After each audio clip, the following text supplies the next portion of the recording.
اور بتایا ہے ہمارے طاقتور حلقوں نے کہ بھئی یہ مفاد پرستوں کا ٹولہ ہے، یہی ان کی اوقات ہے شروع سے، نہ یہ جمہوری ہے نہ یہ آئینی ہے، یہ مفاد پرست ہیں، یہ چوری ڈکیٹی اپنی بچانے کے لیے ہر لیول پر جانے کے لیے تیار ہیں۔ پھر ایک جج آیا قاضی فائد عیسیٰ، بتایا گیا کہ justice Bandial, justice Khosa, justice Saqib نثار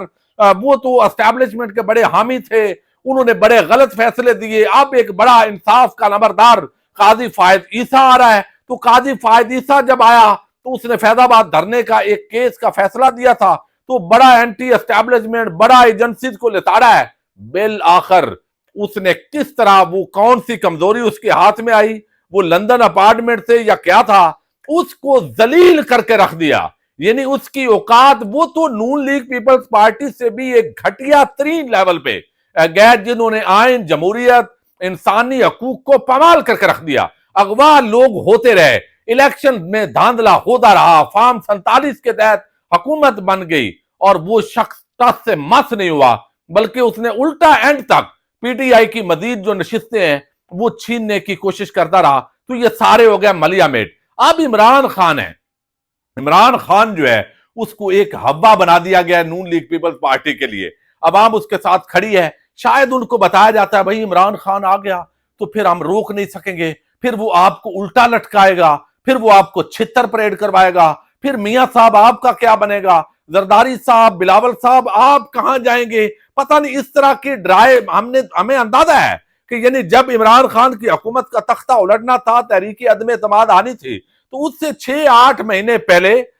جو ہے وہ ہمارے بہت سارے دوستوں کو یہ خبر فیڈ کی گئی بعض عام جگہ سے کہ بھئی 10 سال کا پلان ہے، 10 سال عمران خان نے رہنا ہے۔ وہ دیکھیں مہاتیر محمد اتنے سالوں کے لیے آیا ملائیشیا، کہاں سے کہاں پہنچ گیا، وہ ترکی کے اندر طیب اردغان آیا، وہ کہاں سے کہاں پہنچ گئے، تو لہذا پاکستان کے اندر بھی یہ آنا ہے۔ تو ادھر سے یہ خبریں فیڈ ہوئی، ہم نے ولاگ کرنے شروع کر دی، ہمارے بہت سارے دوست عمران، ریاض خان، صدیق جان، مخدوم، شہاب الدین، سارے یعنی یہ دیکھیں نا فیڈ کیا جاتا تو بعض اوقات ٹریپ بھی ہوتا ہے۔ اب ان کے تحت زرداریوں اور شریفوں کو ڈرایا گیا، بھائی 10 سال کا پلان ہے، تمہیں الٹا لٹکائے گا، تمہیں پھانسیاں دے دے گا، تمہیں یہ کرے گا۔ تو انہوں نے کہا بھائی جیسے کہتے ہو کسی طریقے سے حکومت بدلتے ہیں۔ یہ باتیں اس وقت جو ہے وہ چیزیں بڑی اس کے اندر جو ہے وہ عام ہے۔ اچھا اب کیا ہے کہ ایک نیا ایکٹ، اور اس کے اندر اگرچہ مولانا فضل الرحمان نے کہا ہے کہ پی ٹی آئی کے ساتھ دوریاں ختم ہو رہی ہیں، ہم اس کو سول مارشل لا سمجھتے ہیں، ہم اس کو قبول نہیں کریں گے، اور افسوس یہ ہے کہ پیپلز پارٹی، نون لیگ جیسی جماعتیں وہ اس معاملے کو کس طرح قبول کر سکتی ہیں، انہوں نے اس کو قابل مذمت گردانا ہے۔ اور اس وقت اپوزیشن، فضل الرحمان سے اختلاف ہو، نفرت ہو، جو بھی ہو، زیادہ سے زیادہ اپوزیشن کی جماعتیں اکٹھی ہو کے سنسیرٹی کے ساتھ اگر جد و جہد ایک یک نکاتی ایجنڈے پہ کریں گی اور حقیقی جمہوریت کی بحالی پر، تو یہی اصل تحریک ہوگی جو کامیاب ہوگی۔ تو وہ کہتے ہیں جو قانون سازی ہونے جا رہی ہے وہ 26ویں آئینی ترمیم کی توہین ہے۔ اگر آج قانون سازی کی جاتی ہے تو ہم عوام میں جائیں گے، پہلے نیب سے شکایات تھی، اب دفاعی اداروں کو اختیارات دیے جا رہے ہیں، یہ چہرے پر ایک دھبا ہوگا، سول مارشل لا ہوگا۔ مولانا فضل الرحمان صاحب نے اور بھی بہت کچھ کہا ہے، اور ساتھ ہی کہا ہے کہ رابطے اچھے ہیں، تحریک انصاف کے ساتھ معاملات بہتر ہو رہے ہیں، اپوزیشن کی جماعتیں ہیں، ہم اکٹھے جو ہے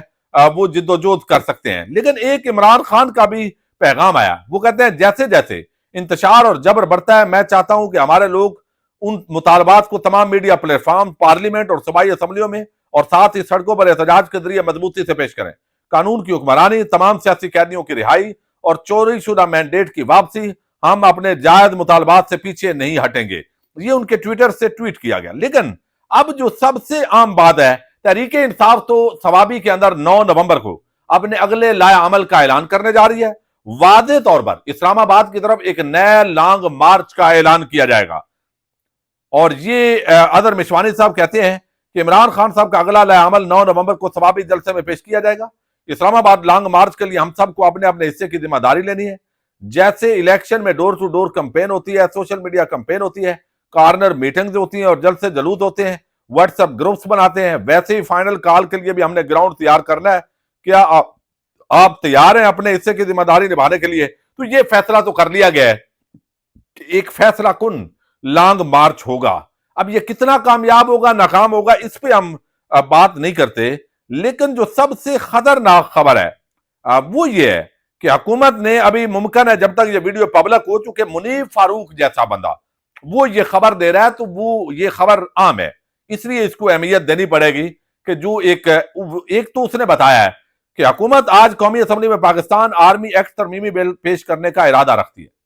تمام سروسز چیفز کی مدت ملازمت اب 5 سال ہوگی، یعنی آرمی چیف صاحب 3 سال کے لیے نہیں آئیں گے، 5 سال کے لیے آئیں گے، تمام سروسز چیف آئیں گے۔ یعنی آپ دیکھیے نا اس حکومت کو، یعنی 3 سال کم ہے، 5 سال کے لیے کر دیا۔ اور یہ معاملہ کیوں کیا؟ بھائی یہی جو پہلے کہتے تھے کہ یہ شب خون مارتے ہیں، یہ مارشل لا لگاتے ہیں، یہ ایسے کرتے ہیں، اب کیوں یہ بہت بڑا سرنڈر مارا ہے، یہ بہت بڑا گھٹنوں کے بل گرے ہیں۔ جب آپ فارم 47 کے تحت آتے ہیں تو پھر ایسا ہی ہوتا ہے، آپ کو ہر بات ماننی پڑتی، آپ کٹ پتلی بن کے ناچتے ہیں، اور ایک سے بڑھ کر ایک دن ان کا جمہوریت کو سرنڈر کرنے پہ ہے، آئین کے سرنڈر کرنے پہ ہے، قانون کو سرنڈر کرنے پہ ہے۔ یہ ان کی کل اوقات ہے آل شریف اور آل زردار کی، یعنی یہاں پہ۔ اچھا دوسرا، اب چیف جسٹس جو یا آفریدی ہیں یا منصور علی شاہ یا منیب اختر، ان کو بھی قابو کرنا ہے۔ تو 2 چیزیں اس کے اندر لائی جا رہی ہیں کہ سپریم کورٹ کی ججز کی تعداد ضرورت کے مطابق، پہلے 17 ججز ہوتے ہیں مستقل، 2 ایڈ ہاک ہیں، تو اب 17 کی بجائے 33 تک تعداد بڑھائی جائے گی سپریم کورٹ کی،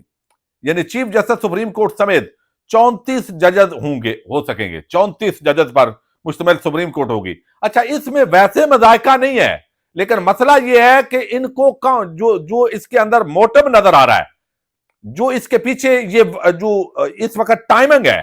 یہ بتاتی ہے کہ موجودہ ججز کو کنٹرول کرنا، اکثریت کو اقلیت میں بدلنا، یہ اصل اس کے اندر پورا ایجنڈا ہے۔ بظاہر اسلام آباد ہائی کورٹ کے ججز وہ بھی قابو نہیں آ رہا ہے، 6 ججز نے خط لکھا، تو اسلام آباد ہائی کورٹ کے ججز کی تعداد بھی 12 ججز تک بڑھائی جائے گی۔ اب کچھ چیمبروں سے ججز لائے جائیں گے یا مختلف ہائی کورٹ سے اپنے من پسند ججز لائے جائیں گے، یہ اس حوالے سے عام ہوگا کہ ان کی اپوائنٹمنٹ کا جو طریقہ کار ہے وہ آلریڈی دیا ہوا ہے، وہ ساری تفصیل 26ویں آئینی ترامیم کے اندر آ چکی ہے۔ تو یہ ایک بڑی عجیب قسم کی صورتحال ڈیولپ ہو رہی ہے۔ اب اس کا مقصد کیا ہے کہ یار عمران خان کا ہم مقابلہ نہیں کر سکتے، آرمی چیف اور باقیوں کی مدت ملازمت کے اندر باقیوں کو تو اس لیے شامل کرنا ضروری ہے کہ سب کی، بھائی صرف ایک کی نہیں، اسپیسیفک یہ نہیں ہے، یہ اوورآل ایک اصولی فیصلہ کیا گیا ہے، وہ یہ بات کریں گے۔ تو اب اس تناظر کے اندر گھٹنے ٹیک دیے ہیں، جو بھی اس کو عنوان دیں، لیکن آل شریف اور آل زردار وہ مکمل طور پہ سرنڈر کر چکی ہے۔ ان کی اوقات بالکل قوم کے سامنے کھل کے سامنے آ گئی ہے کہ یہی ان کی جمہوریت ہے، یہی آئین ہے، یہی انسانی حقوق، یہی آزادی اظہار رائے، یہی ان کے خواتین کے حقوق ہیں۔ یہ مفاد پرستوں کا فارم 47 کا ایک گروہ ہے جو پاکستان میں اپنے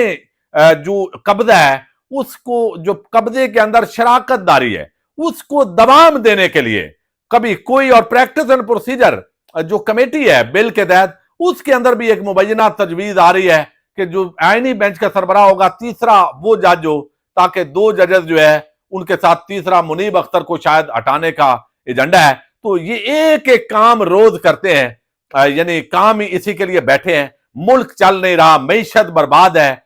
کچھ چل نہیں رہا، عوام آپ کے ساتھ نہیں ہے، زبردستی ایک قبضے کے ذریعے یہ چیزیں آ رہی ہیں۔ تو لیکن عموماً یہ دیکھا گیا ہے جب آرمی چیف کی ایکسٹینشن ہو جاتی ہے تو اس کے بعد وہ دھڑا تبدیل بھی کر لیتا ہے۔ ماضی کی یہ روایات بتاتی ہیں، قمر جاوید باجوہ صاحب کی ایکسٹینشن ہوئی تھی، اس کے بعد وہ سارا کچھ ہوا تھا۔ تو یہ ضروری نہیں ہے ان کے ہاتھوں سے ایک دفعہ ایکسٹینشن ہو کے ممکن ہے معاملات بدل جائیں، اور کل کو ان لوگوں کو، یہ جو بھی ہو، یعنی زرداریوں اور شریفوں کو ان قوانین اور جو ترامیم کر رہے ہیں اس کا مزہ ضرور یہ چکھیں گے، اور یہ پاکستانی قوم اس کا ضرور نظارہ کرنا چاہے گی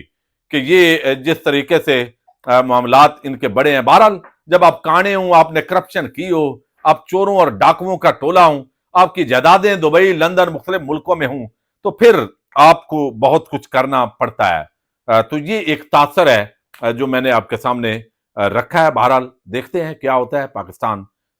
زندہ باد۔